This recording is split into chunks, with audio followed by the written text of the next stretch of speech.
데이터를 통해 민심을 묻고 읽어보는 민심은 Y.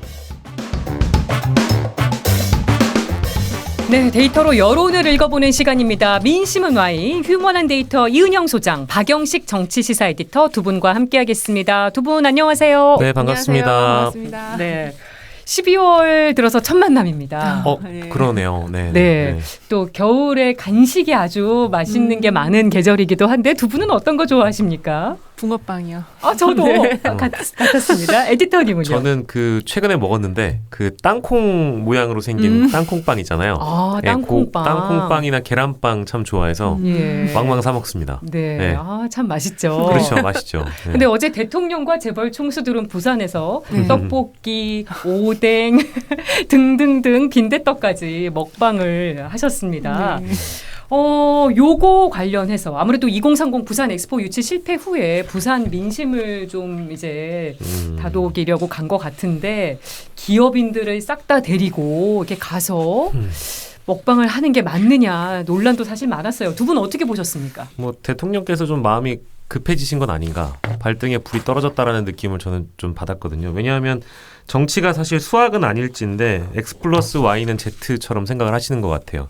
어떤 얘기냐면 보수가 흔들릴 것 같으면 자 대구 서문시장으로 가자 이게 있고 부산 경남 쪽에서 뭔가를 이제 어떤 외교적으로 실패를 했다면 부산으로 일단 가자 이게 되는 것 같고 기업 총수들 데리고 가자 이제 이렇게 되는 것 같은데 그렇게 간단하게 아주 단편적으로만 접근을 해서는 안 되는 거라고 생각을 하는데 TPO에 좀 일단 맞지 않다는 생각이 좀 들었어요. 왜냐하면 뭐 물론 어떤 자리에 누구와 어느 때 가느냐가 중요한 것처럼 반면에 반대로 생각해 보면 굳이 이 시기에 누군가를 꼭 데리고 가서 그랬어야만 했는가에 대한 비판을 좀 피하기가 어려운 것 같고요. 저는 이제 국제 행사 무대에서는 정상회담을 하거나 이런 거 할 때 기업 총수들이나 경제인들 이렇게 대동해서 가지 않습니까? 그거는 이제 해외 세일즈 측면에서 분명히 필요하다고 생각하는데 국내 행사마저 이렇게 바쁜 기업 총수들을 데리고 가서 분식 먹고 사진 찍고 그걸로 홍보하고 부산 민심을 달랜다? 이걸로 과연 부산 민심이 달래졌을까? 라는 생각이 좀 들어서요. 저는 사실은 좀 그렇게 긍정적으로 보진 않았습니다. 네. 소장님 어떻게 보셨어요? 그 사진을 보면요. 이렇게 표현이 좀 그런데 좀 아저씨들이 쫙 서가지고 이렇게 먹는데 즐거운 표정이 아니었어요. 원래 우리가 떡볶이나 오뎅 먹으면 되게 즐겁잖아요. 근데 전혀 그런 모습이 아니고 약간 군대 같은 느낌? 그래서 그리고 지금 말씀하신 것처럼 이 기업인을 지금 계속 대동하는 거에 대해서 시민들이 별로 안 좋게 볼 것 같아요. 그 총수들 바쁜데 이런 자리 사진 찍으러 자꾸 대동하는 이게 한두 번이 아니잖아요. 그래서 굉장히 좀 대통령이 지금 심리적으로 뭔가 굉장히 쫓기고 있다. 네, 그걸 좀 느끼게 하는 사진이었어요. 오늘 오전에 그 국민의힘 허은하 의원이 라디오 인터뷰에서 아주 정확한 표현을 했던데 누구를 위한 떡볶이인가 라는 말씀을 하시더라고요. 그래서 오히려 주목을 받은 게 윤석열 대통령이 아니라 그 옆에서 떡볶이 먹었던 이재용 회장이다. 이재용 회장의 어떤 그런 서민적인 행보, 이재용 회장의 어떤 뭐랄까 대중적인 행보가 오히려 더 기업 이미지 제고가 좋았을 뿐이지 윤석열 대통령에게 어떤 긍정적인 영향을 끼쳤는지 모르겠다라는 얘기를 했거든요. 저는 누구를 위한 떡볶이인가 제목을 단다면 아주 뭐 적확한 제목이라고 생각합니다. 이재용 CEO는 지금 좀 사법 리스크가 있잖아요. 그러니까 약간 그거 때문에 자꾸 계속 다 같이 다니는 느낌이어서 좀 안쓰러운 감도 있고 그 시장 이름도 좀 별로 안 좋더라고요. 깡통시장? 중구는 깡통시장을 가셨잖아요. 근데 그런 게 좀 느낌이 별로 이렇게 썩게 좀 따뜻하게 와닿지 않았어요. 그래도 이재용 회장은 떡볶이를 먹긴 했습니다. 제가 옆에 보니까 떡볶이를 못 드신, 들고만 있고 못 드신 분들도 계시더라고요. 떡볶이를 못 드시는 정말 이색적인 풍경이었는데 어쨌든 뭐 총선을 앞두고 있어서 더 예민한 나머지 부산으로 달려갔던 게 아닌가 싶고요. 그래서 부산 민심 달래기에 나섰던 대통령 지지율은 어떤지 한번 소장님 짚어주실까요? 이게 지지율이 MBS 그러니까 전국 지표조사하고 연합뉴스와 연합뉴스 TV가 매트릭스에 의뢰해서 한 2개 조사가 나왔는데 2개 다 떨어졌어요. 이거 두 조사 다 지금 전화 면접 조사인데 전국 지표조사 MBS 조사는 그 32% 지난 조사 대비 3% 포인트 하락을 했고 부정평가는 4% 4%포인트가 상승한 60%가 됐습니다. 그리고 지금 연합뉴스와 그 매트릭스 조사도 33% 지난 조사 대비 긍정평가가 4%포인트 하락을 했고 부정평가도 3%포인트 상승한 60%여서 최저치가 나왔어요. 지금 이 연합뉴스 그 지표조사한 상황에서는 최저치가 나왔고 그 전국 지표조사에서 부울경 지역이 39에서 35로 4%포인트가 하락을 해서 네.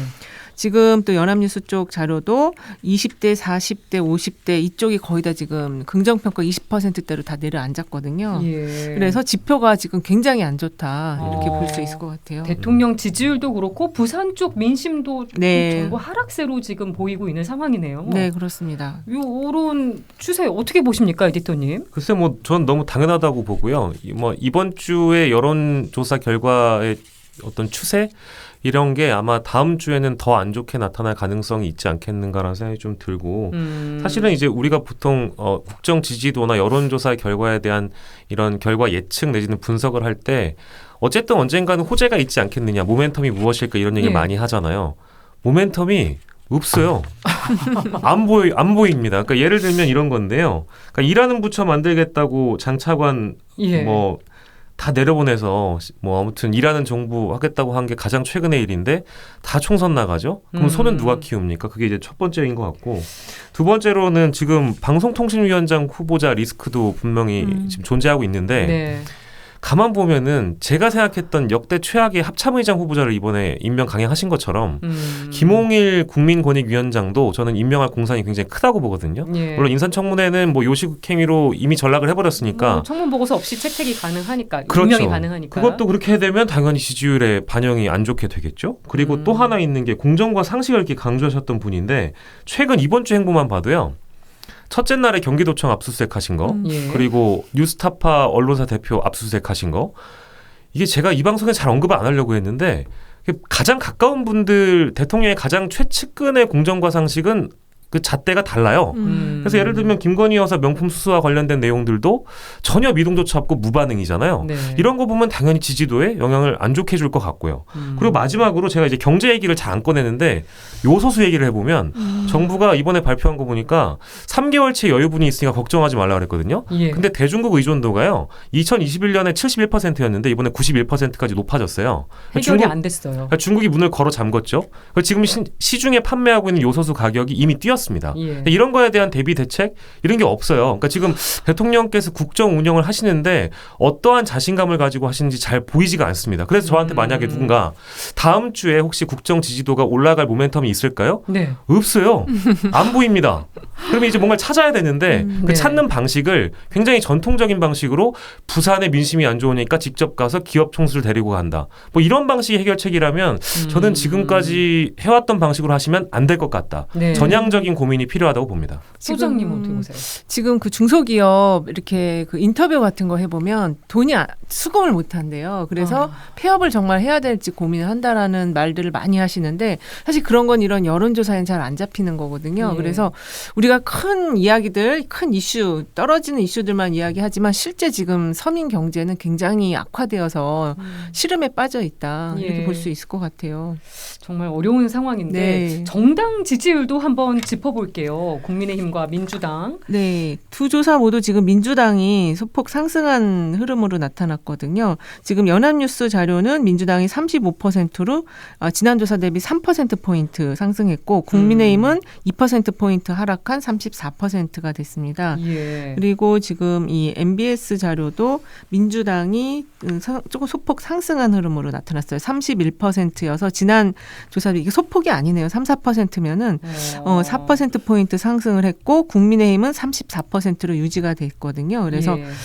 지금 대통령 지지율과 그 국민의힘 지지율은 하락하거나 아니면 유지하거나 연동된 모습을 보여지고 있네요. 예, 그리고 민주당은 상승한 그런 흐름으로 지금 나타났습니다. 아까 에디터님은 반등 모멘텀이 안 보인다고 하셨는데 소장님 어떻게 보십니까? 지금 또 순방 나가시잖아요. 네, 네덜란드. 이제 그게 보통은 반등 모멘텀인데 네. 이제는 그게 지금 없는 것 같고 그리고 지금 그 김건희 여사 명품 수수권은 뭐 언론사는 그거를 이제 몰래 카메라라고 완전히 전혀 다른 컨셉의 예. 언어를 써서 이야기를 하더라고요. 그래서 결국 모멘텀은 이제 지금 개각이 이루어졌기 때문에 이것도 하나의 모멘텀이거든요. 근데 이제 연말은 어쨌든 송년의 분위기고 그다음에 신년사에서 국정 운영의 방향을 바꾸는 그 메시지가 이제 나오는 게 하나의 모멘텀이 될 수 있는데 이렇게 낮은 상황에서는 그러한 모멘텀을 가져가더라도 조금 기대를 불러일으키지는 못한다.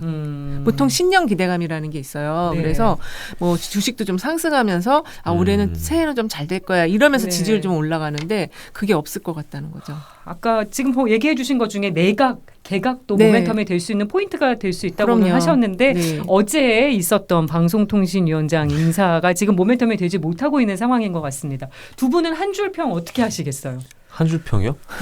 어렵다. 어떻게 먼저 하시겠어요? 왜 검사? 왜 검사? 왜 검사? 왜 또 검사? 왜 또 검사? 검사. 그 이제 방통위원장 네. 쪽에 이제 주목하신 거고 저는 사람이 없어도 너무 없어서 돌림판 뭐 이 정도로 할 수 있을 것 같은데요. 예. 사람이 없다는 방증 아니었을까요? 그러니까 내 아무래도? 사람 내지는 나랑 같은 같은 그 바운더리에 있던 사람 아니면 지금 누구한테도 이 중요한 자리 이런 걸 맡길 수 있는 사람이 없다. 그 권했는데 본인 좀 약간 고사했다라는 얘기도 있더라고요. 방통위원장은. 그래서 지금 상당히 대통령이 좀 고립무원으로 가고 있다. 이렇게 볼 수 있을 것 같아요. 저는 이제 그 인사로 내각에 이제 중용이 되는 분들 말고 이번에 발표에 빠진 분들 있잖아요. 예. 전 그분들한테 주목했는데 아직 이상민 행안부 장관이시고요. 네. 그리고 여가부 장관 여가부 김현숙 장관이시고요. 아직 하고 심지어 계세요. 맞아요. 김현숙 장관은 본인이 사의를 표명했는데도 다른 대체 대안이 없는지 계속 지금 맞아요. 우리 세금으로 월급 받고 있습니다. 그만두신다는 분이. 그리고 아직 저는 이제 이거를 쭉 돌아보면 이태원 참사, 그리고 오송 지하차도 참사, 잼버리 사태, 네. 그리고 이번에 최근에 있었던 행정망 마비 사태. 이게 우리 행정의 안전과 직결되는 사안이잖아요. 네. 저는 좀 과한 표현일 수도 있겠습니다만 저는 이상민 장관은 행안부 장관의 자질이 없다고 생각하는 사람이거든요. 예. 근데 어찌됐든 헌재에서 뭐 탄핵은 기각됐지만 국회 차원에서 어쨌든 가결이 되신 분이잖아요. 그럼 저는 좀 부끄러워할 줄 알아야 되는데 이번에도 뭐 행정망 마비 사태했을 때 영국 따라가셨었죠. 이제 그런 네. 거 생각해 보면 여전히 월급을 받고 있는 분들은 받고 있고 바뀌는 자리는 대부분 총선을 나가거나 다 개인의 영달을 위한 자리거든요.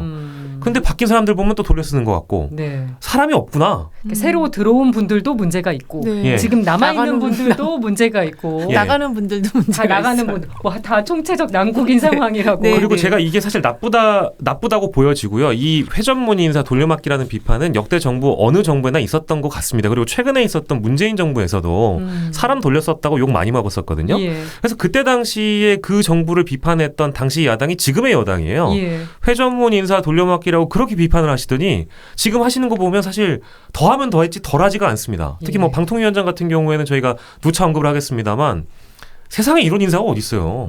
국민권익위원장에 간지 4, 5개월 그러니까요. 만에. 예, 그걸 아유. 돌려막기를 하고 지금 나가신 분들 중에 우리 원희룡 장관 예. 신앙 간증하러 가면 여기 평화방송 하시면 어떨까요? 훨씬 더 은혜 많이 받으실 것 같은데. 예, 참 또 여러 가지 논란이 일고 있는 거. 그리고 요건도 하나 짚어봤으면 해요. 김홍일 이제 국민권익위원장의 방통위원장 임명과 관련해서 사연팔이 아니냐 이런 지적 나왔습니다. 앞에서 장유선 기자도 얘기를 해봤습니다만 이게 좀 민심을 누그러뜨리려는 전략이 있었던 건지 요건 어떻게 보셨어요?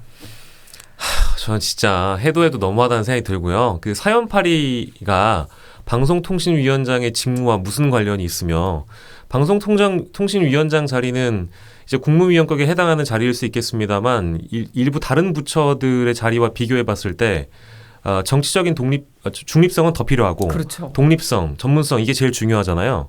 사연팔이랑 무슨 관련이 있죠? 소년가장 출신이고 대통령이랑 가깝고 석박지 좋아하는 것과 방송통신위원장이 무슨 상관이 있는가? 그래 이제 이게 다 전부 검사 만능주의 이런 데서 이제 비롯된다고 저는 생각하는데 대통령께서 임명하시는 그 내각의 장관들은 자기 사람으로 채워도 이제 방법이 없어요. 별 기대는 안 하는데 예. 방송통신위원장에 자신이 대통령과 친한 사람을 임명하는 경우는 역대 정부에서 제가 뭐 모르긴 몰라도 측근이라고 하는 사람이 있을 수 있었겠지만 이렇게 독립성과는 먼 사람을 임명하는 거는 처음 보고요. 예. 그러니까 검사라고 해서 수사한다고 해서 다 이제 안다고 전문성이 있다고 칠 거면 제가 18년 앵커하면서 정경사문체 다 다뤄봤거든요. 그럼 저도 그런 능력이 있는 겁니까? 그렇게 해석할 수 없는 거잖아요. 예. 그러니까 방통위원장 자리는 어떤 자리들보다 그런 어떤 독립성과 전문성이 필요한 자리인데 다 위배되거든요. 맞지가 않는 인사예요. 이거는 철회돼야 마땅한 겁니다. 이게 미디어도 공부를 해서 전문성이 있어야 되는 분야거든요. 네. 근데 지금 어떻게 이런 분이 갈 수 있는지 이렇게 중요한 그 방송 정책을 다루는 곳인데 이해가 안 돼요. 지금 방통위가 문제는 지금 정상화가 쉽지 않아 보인다는 그렇죠, 겁니다. 그렇죠. 예. 이게 아마 내년 총선 앞두고 있어서 더 빨리 이제 이동관 전 위원장 사퇴를 시키고 아마 새로 임명을 한 것 같은데 지금 뭐 야당에서는 지명을 철회하라고 합니다만 만약에 지명을 강행할 경우에는 또 이게 방법이 없어요. 예, 야당은 네. 또 탄핵 카드를 꺼내들 수 네, 있는 네, 거고 네. 이게 그럼 지금 안 좋은 상황에 무한 반복이 되는 건데 이 방통위가 중요한 역할을 많은데 어떻게 할 것인가 참 우려스럽지 그냥 그대로 않은. 운영이 되지 않을까요? 어차피 같은 방식으로 운영을 이동관 위원장도 해왔기 때문에 예. 그대로 위원장이 되시면 파행 운영되는 방식은 뭐 저는 뭐 다르진 않을 거라고 보는데 김홍일 위원장께서 이제 검사 출신이다 보니까 그동안 이동관 위원장의 그 탄핵 일정 부분 사유를 보면 네. 위법적인 요소들이 많이 보이거든요. 그걸 그대로 김홍일 위원장께서 따라가시면 법적인 부담이나 사법적인 리스크가 있을 거라는 거를 아마 감안하시고 들어오셔야 될 겁니다. 그래서 같은 기준이라면 네. 민주당 쪽에서는 당연히 탄핵을 시도를 할 거고요. 그 탄핵 자체가 지금에 있어서는 그리 잘못된 거라고 일단 보여지지가 않는 게 이게 어디 뭐 내각 부처에 국무위원 하나 앉히는 게 아니기 때문에 예. 야당 추천 몫의 인사를 받지 않고 방통위를 운영한다는 거는 합의제 기구에 대한 성격을 아예 무시하는 겁니다. 네. 이런 거는 있을 수가 없는 민주주의 사회에서 있을 수가 없는 일이에요. 이렇게. 이거를 이름을 바꿔야 되겠어요. 탄핵이라 하지 말고 해임이라고 하면 네, 좀 편하게 좀 이렇게 계속 예. 임명이 잘못됐을 때 이게 고칠 수 있는 방법이 별로 없으니까 예, 야당의 견제 카드로 해임 이렇게 했으면 좋겠네요. 네. 그리고 여야 정당 상황으로 한번 넘어가 보겠습니다. 시간이 얼마 안 남아서 유튜브 열어놓고 가야 될 것 같기는 한데요. 국민의힘 혁신이 오늘 조기 해산을 했습니다. 근데 정작 혁신한 내용이 뭔가 이렇게 좀 다시 짚어보게 되거든요. 민심에서는 어떤 평가를 할 거라고 보십니까? 일단은 그 혁신한 게 없다고 생각하지만 하나 기억에 나는 거는 그 하위 20% 컷오프하겠다. 요거는 아주 강한 거 하고 갔어요. 아, 예. 네, 그리고 지금 오늘 민주당 그 중앙위원회에서도 저쪽 당 그만큼 했는데 우리는 예. 왜 여기밖에 못하냐 하자 막 이래서 갔거든요. 그래서 그거 하나는 하고 갔는데 이제 그게 실현이 될 거냐 이건 잘 모르겠고 어쨌든 뭐 급한 불은 껐다 이뇨한 혁신이가 예. 예, 그렇게 볼 수 있을 것 같아요. 뭐 질서 있는 뭐 이렇게 태진? 종결이다 뭐 이런 질서 얘기도 있는 하기는 종결이요? 하던데. 네. 에디터님 어떻게 보셨어요? 예. 짐 싸서 집에 가셨고요. 이제 가정의학과 선생님으로서 이제 환자를 돌보는 역할이 남아 있는 거고 저희가 수술을 한 게 맞냐는 얘기도 있어요. 아유 메스 못 들었죠. 제가 저번에 말씀드렸잖아요. 가정의학과 선생님들은 메스를 들지 않습니다. 약만 처방하시는데 그냥 센 약 한번 처방해 보시려다가 환자들한테 아무튼 이기질 못해가지고 약도 못 먹였다고 저는 생각하고요. 뭐 안타깝지만 김기현 체제를 2기 체제를 다시 이제 발족시켜 주시는데 아주 혁신적인 도움을 한 혁신위원장으로 평가받고 이제 역사 속에 사라지지 않을까 뭐 그런 생각이 들고 아니, 서대문 예. 출마하시는 거 아니에요? 이렇게 되면? 그러게 안 왜냐면 한다는 얘기는 없었으니까. 없었어요. 뭐 이 정도로만 하셔야 되지 않을까요? 네, 국민의힘 혁신위가 조기 종료된 상황에 대해서 얘기를 해보고 있었는데 그럼 이제 비대위 카드는 뭐 사실상 물 건너갔다고 봐야 될까요? 그렇죠. 물 건너갔다고 봐야죠. 왜냐하면 이제 안정적으로 질서 있게 퇴진을 하셨기 때문에 요거에 대통령의 의중이 좀 들어간 건 아닌지. 대통령의 의중보다는 김기현 대표 의중이 많이 작동하지 않았을까요? 아, 네, 예. 이게 갈등 관계를 조성하면서 긴장 국면을 조성하면서 그래서 할 수 없이 빠지게 되는 이런 국면을 만든 것 같은데요. 예, 저는 비공개 회동 대통령하고 했던 게 자꾸 생각이 나서요. 그럴 수 있죠. 뭐 이제 혁신위를 통해서 비대위 루트로 가고자 했던 건 아무래도 저는 용산의 의중이 더 컸을 거라고 보는데 그게 어쨌든 실패로 돌아갔으니까 이 김기현 2기 체제가 앞으로는 당분간 이제 순항할 거라고 보는 게 맞는 것 같고요. 뭐 이게 앞으로의 전망이 제일 중요할 것 같긴 한데 이게 대통령을 만들어준 사람들과 예. 대통령이 만들어줄 사람들의 대결이 이제 앞으로 될 것이다. 즉 원조 윤핵관과 용핵관 내지는 검핵관들의 대결이 될 것 같고요. 예. 좀 좁혀보자면 진짜 쉽게는 그냥 장심 대 윤심이라고 보시는 게 맞는 것 같습니다. 대결 결과는 어떻게 예상하세요? 대결 결과요? 저는 뭐 당연히 장심이 이길 거라고 늘 강조하고 있는데 그러니까 이게 이제 그 누가 장심의 편에 서 있느냐가 제일 중요하잖아요. 김기현 대표가 약간 이제 시쳇말로 좀 아리까리하다. 어느 편에 섰는지 모르겠다. 네. 이 용산 쪽의 윤심일까 아니면 장심일까 이제 이 판단인데 네. 저는 엄연히 김기현 대표는 장제원 의원 쪽에 즉 영남 기득권 세력 쪽에 많이 기울어 있다고 생각하는 사람이거든요. 예. 그래서 뭐 지금 자리 유지를 어쨌든 잘 하게 되면은 총선은 분명히 김기현 체제로 치르게 될 거고 김기현 뒤에는 아까 말씀드린 영남 기득권의 그 중진 의원들이 단단히 버티고 있을 거고 공천 과정에서 엄청난 잡음과 균열이 생길 텐데 그 과정에서 누가 네. 승리하게 되느냐가 이제 관건이 될 텐데 이거를 좀 더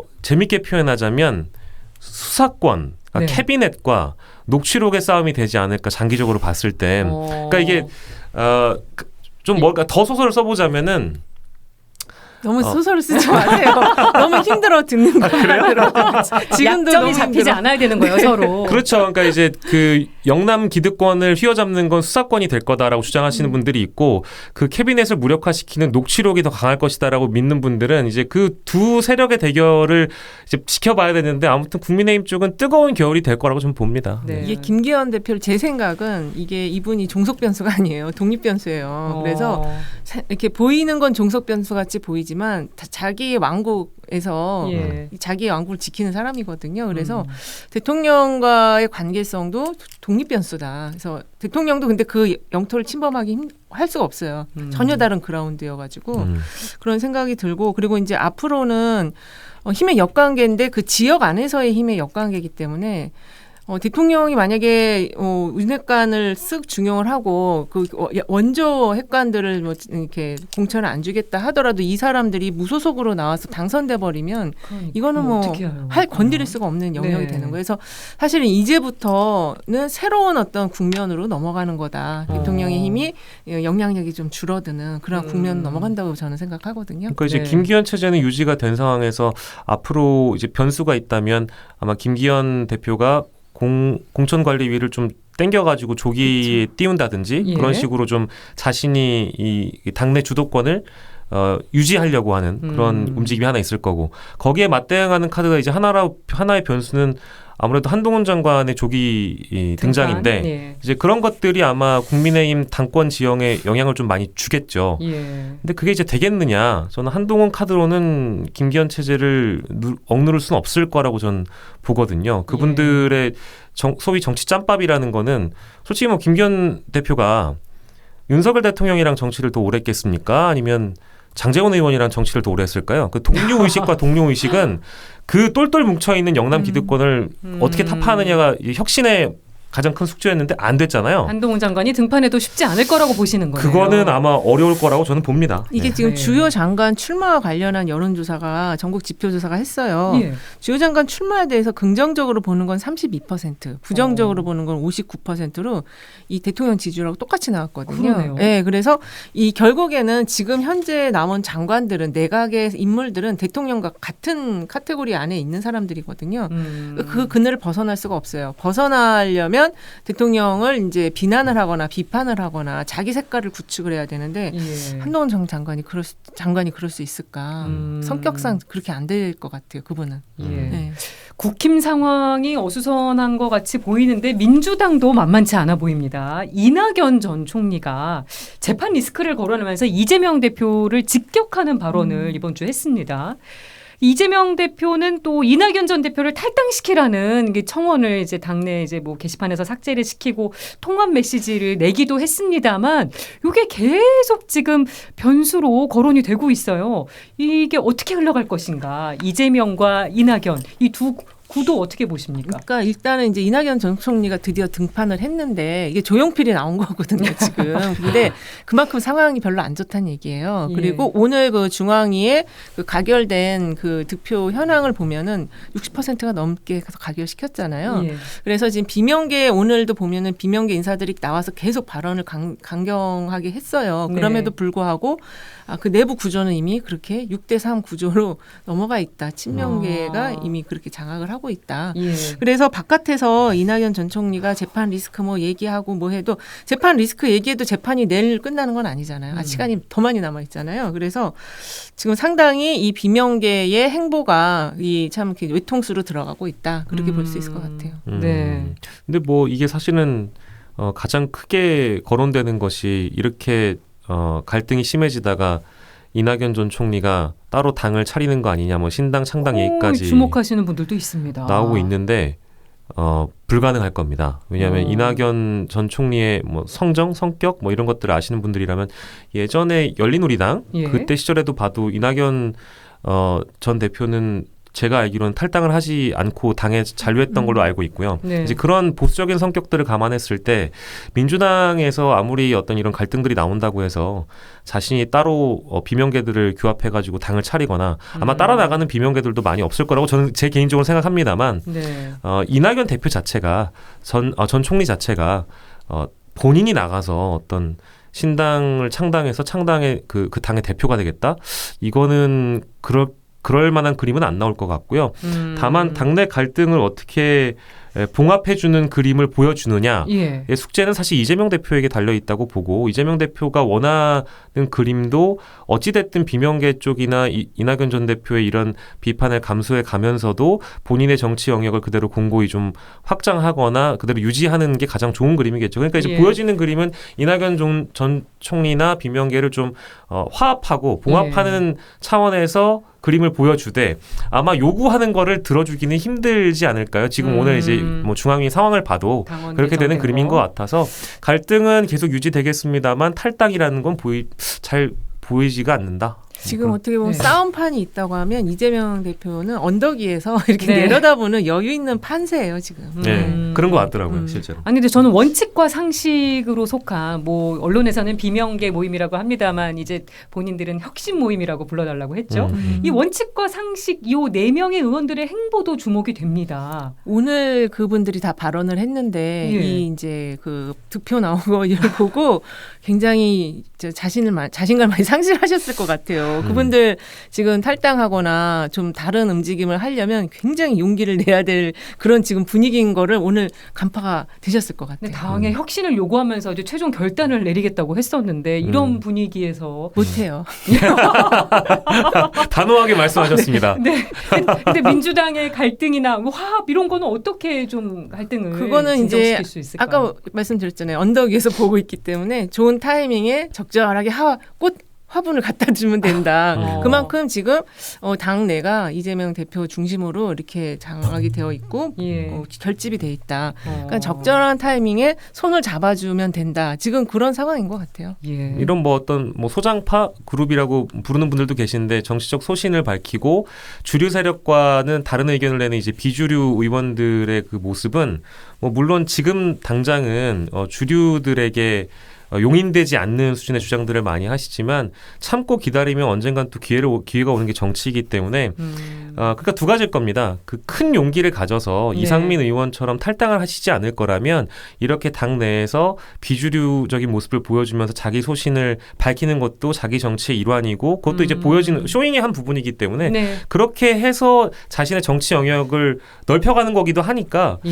이제 뭐 민주당 내에서 어느 순간 또 자신에게 기회가 올 거라는 걸 그분들도 알지 않을까요? 그래서 저도 사실 윤영 소장님 말씀대로 원칙과 상식이었나요? 네. 죄송합니다. 저도 공정과 상식이 헷갈려가지고 원칙과 상식이라는 이 그룹의 의원들께서는 이상민 의원의 결기 정도가 아니면 탈당을 하기는 어렵다라고 저도 봅니다. 끝으로 다음 주에 주목해야 될 키워드 하나씩 얘기해 주신다면요. 일단은 지금 민주당이 카드 되게 많이 갖고 있어요. 탄핵에서부터 뭐 국정조사까지 많이 갖고 있어갖고 그걸 어떻게 운영할 건지 그게 좀 중요할 것 같습니다. 에디터님. 저도 마찬가지인데요. 다음 주에는 일단 12월 11일이 또 도래하기 때문에 대통령께서 외국에 나가십니다. 예. 그래서 그게 이제 주목을 당연히 이제 국빈 방문이니까 주목을 받겠습니다만 여의도 정치랑은 크게 상관이 없는 그런 일로 해석이 될 수 있어서 원래는 국정 지지율의 모멘텀이 될 수 있는 건인데. 이제 국회 일정이 가장 중요하게 좀 읽힐 것 같고요. 근데 저는 좀 바람인 게 여전히 나오지 않고 있는 대통령실의 반응이 하나 있습니다. 그러니까 김건희 여사 관련된 이 보도에 대한 공식적인 반응이 혹시나 나오진 않을까라는 생각을 분명히 반응은 해줘야 될 것 같거든요. 왜냐하면 예. 너무 많은 이런 거의 무반응에 가까운 네. 무대책 무반응인 것 같은데 이런 식으로 가다 보면 결과적으로 나중에 김건희 특검과 맞물려서 쌍특검과 맞물려서 더 안 좋은 역효과를 낼 수 있을 것 같아서 어떤 어떤 식으로든 입장을 다음 주에 내주셨으면 한다. 약간 뭐. 비슷하게 내셨잖아요. 거기 네? 자승 거기 그 추무도식 그 엄청 우셨잖아요. 그 오열 사진이 오열, 반응인가요? 네, 그 반응인 것 같은데 제가 볼 때는. 예, 한번 다음 주에 어떻게 흘러가는지 지켜보도록 하겠습니다. 민심은 와이 여기까지 하겠습니다. 두 분 고맙습니다. 네, 감사합니다.